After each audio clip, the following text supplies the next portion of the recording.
The biggest threat to America's future is big government. Most conservatives and libertarians agree about that. Our $17 trillion debt may crush us. But politicians promise to spend more. When they're not spending your money, they pass more rules, strangling freedom and probably killing economic growth. Most libertarians and conservatives agree that government should stop trying to micromanage the economy, that America should allow people to drill for oil, have religious freedom, free speech, and a more limited welfare state, because private charity is better. Great. Glad we agree. But when it comes to foreign policy and personal freedoms, libertarians and conservatives differ often.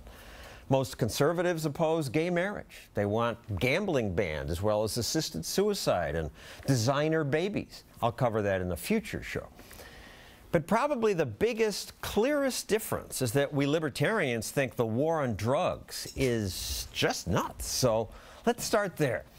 Congressman Allen West is a proud conservative. He looks like one on the cover of his book. In your book, you say our republic cannot survive if we continue to abdicate the freedom to choose. Yet by banning intoxicants, you take away people's freedom to choose.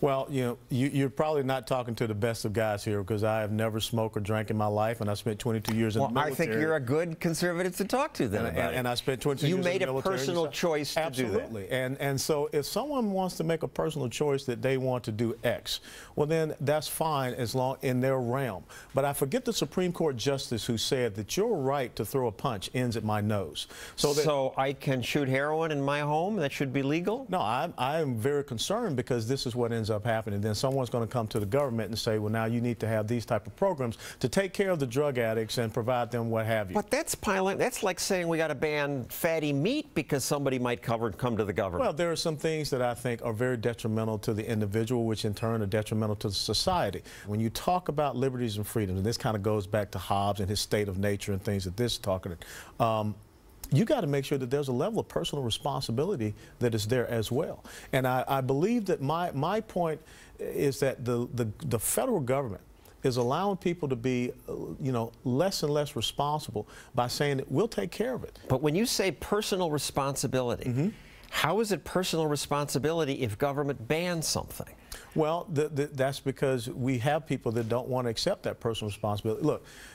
Right. You know, I was the designated driver for most of my second lieutenant buddies. Their choice was that, hey, Alan, you know, I want to go out, I want to have a good time. Will you take care of it? Their choice was to drink. Absolutely. And if somebody else wants to snort cocaine, why do you want to stop them? Well, I think that that's a detriment to the society. I mean, you know, what is the gain? What is the long-term gain of snorting cocaine? Now, I would want to do it. Don't they own their own bodies? Okay, then if you want to do it, then do it in your own sphere. But when you are now coming You'd be fine with that being legal? I mean, you got it here in New York City. I know doggone well that there are executives, there are people. We just saw the film Wolf of Wall Street and what he was doing. Now, if you're an adult, if you can make that decision, you can be responsible for that decision, then fine. But I don't want to... What do you mean fine? It's illegal. You would lock people up for that. I don't want to be the one responsible for something that happens. I don't want to be the one responsible. I don't want to be the one that suffers the consequences of John Stossel out high on cocaine and then I lose my life because of it. That's why we have laws. What you are doing can have an effect upon me, and that's where I think we have to be adult. That's where we think we have to be smart, and we have to have rules and regulations that we can punish people for reckless driving or for somebody who gets high and injures someone. But why is the getting high itself illegal? I think that that is a overall concern of, you know, really what is the detriment to an individual. Look, you know, you see people all of a sudden talking about sugary sodas and everything like that. I believe that you... Same question. I believe that you have a government that is really getting into the overreach of trying to, you know, manage and modify. Why is that overreach but a law against heroin not? Because I think that heroin is a different type of substance than me going down and having a big gulp soda. You never even drank because... I never saw my parents drink. And that was just how I was Never raised. Curious? Do you never want to alter your consciousness through a drug, get a buzz? I kind of like being responsible and being able to make the right decisions in my life. Do you fault those who do think they're doing something? No, I don't. That's why I was a designated driver for my friends in the military. Would the founders have wanted bans on drugs? Well, the founders were out there. They were, you know, drinking, throwing back whiskey, you know, ad nauseum, ad infinitum. They were. The bar tab for a party for George Washington days before they signed the Constitution included 54 bottles of Madeira, 60 bottles of claret. It's more than 2 bottles of wine for every delegate. They were getting wasted. They were. But this is what, you know, I like your thing, libertarians versus conservatives. Let's find out where we do agree. Because I think the one thing that we can come to agreement on is that progressive socialism is bad for the country in total. We agree on that. You know, being at the tax issue, being at the freedom issue, liberty issue. We should be able to pay whoever we want, how much we want, hire who we want, speak freely, keep most of what we earn, raise our kids the way we want to. Libertarians and conservatives agree. And I think we believe in opportunity for ourselves and for our future generations, not people that want to dictate outcomes. And I think that that's where big government has gone. So let me pick on the differences. Should people be allowed to gamble? I think they should. You know, if you want to go out and gamble, that's your money. Okay, you know, why should Alan West tell you, John Stossel, what to do with your money? That's libertarian. Now, if all of a sudden you go out and get yourself in financial debt because of your own gambling, it's my problem. Dadgum right. Gay marriage? I'm for civil unions. So marriage for man and a woman, civil unions for others. Burn a flag? I got problems with that, you know, because my father... Not free speech? Look, I got problems with that. That flag, as I saw draped over my father's coffin, will be over mine, will be over my brother's. I got a problem with that. I have a problem with it too, but I say it should be legal. Thank you, Alan West. Now, another form of recreation where libertarians and conservatives usually do not agree, not in the case of Alan West, gambling. I like to bet. I play poker, and I'll bet with friends on most anything. Baseball games, an election, which way a ball will roll. Fortunately, such bets between friends are legal in my state, but organized sports betting is banned. Online gambling and most organized casino games are banned. In some states, even bets between friends are against the law. That ban's rarely enforced, but Americans can be jailed for betting.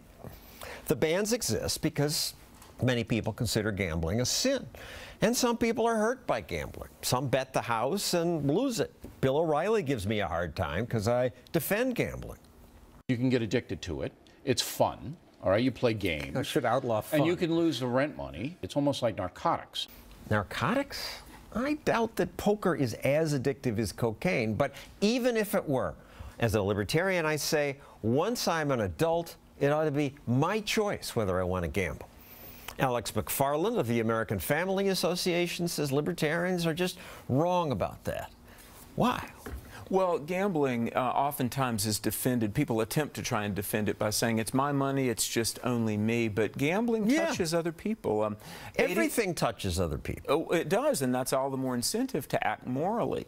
Wherever gambling goes, domestic violence increases, substance abuse increases, suicides increase. The suicide capital of America is Las Vegas, Nevada. And so economically, spiritually, socially, there are a number of reasons that conservatives, and especially conservative Christians, as I am, would be against gambling. But why can't individuals do what the heck we want? It's my money, my choice. Well, let me talk about the bigger issue, which is morality. America was founded on belief in an objective, transcendent moral code. Jefferson called these self-evident truths. All men are endowed by their Creator, capital C, with certain inalienable rights: life, liberty, the pursuit of happiness. The realization that our founders believed in a moral code, you can call it the Ten Commandments. That's why I'm not getting it. Why can't I bet? I mean, a moral code means I have a choice to do the moral thing or not. Because no man is an island. Our choices have a ripple effect and touch the lives of others. There are misconceptions about the odds of winning, misconceptions about the perceived benefits, misconceptions about... It's my misconception. If I want to risk my money playing blackjack, but it's my choice. We influence other people. I'll acknowledge the 800-pound elephant in the room. We have got to acknowledge God, that there's a God. Our founding fathers believed in God and a moral code. And that's what we've got to recover. So here's the thing. If you don't want to be a Christian, you don't have to be a Christian. If you want to be an atheist... I'm free to be an atheist. Of course. But don't destroy the milieu that gives you the freedom not to be a Christian safely. Do you see what I mean? No.